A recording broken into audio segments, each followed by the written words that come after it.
We're going to be talking about restructuring and redundancies. This is a really big topic. Restructuring a business is a really big deal. Having redundancies is a really big deal.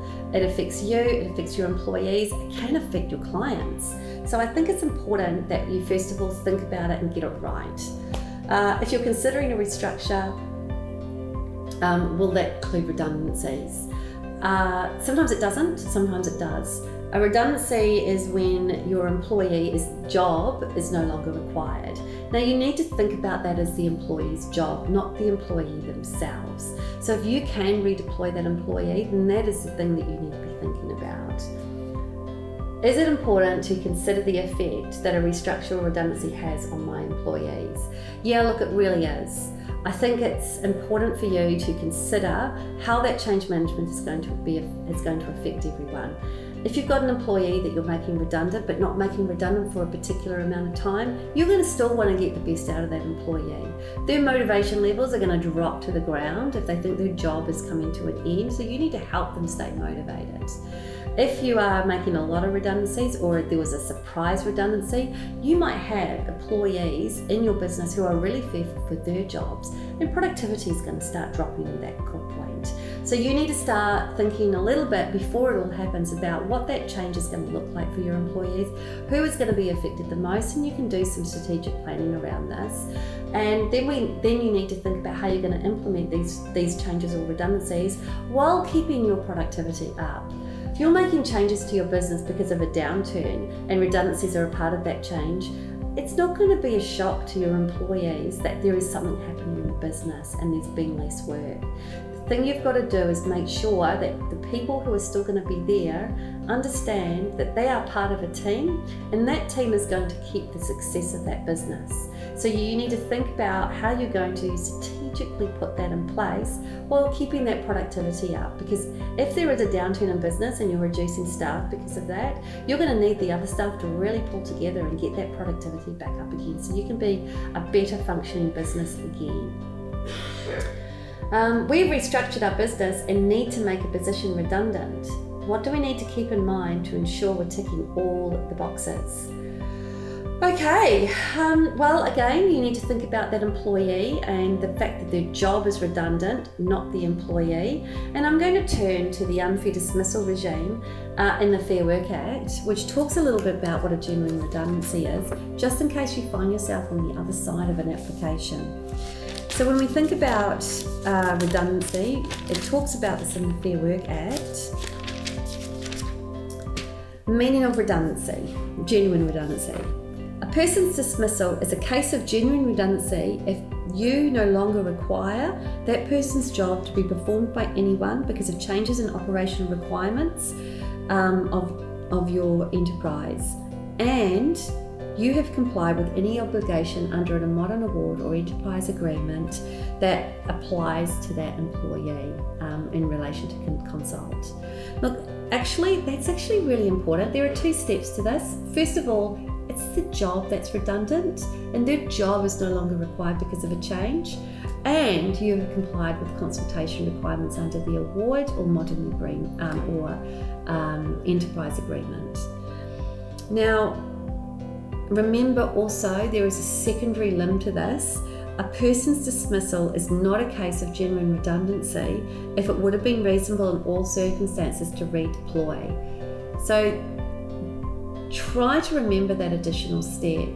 First, you've made strategic changes. Second, you've thought about the employee's job and whether it's required, and you've consulted with that employee.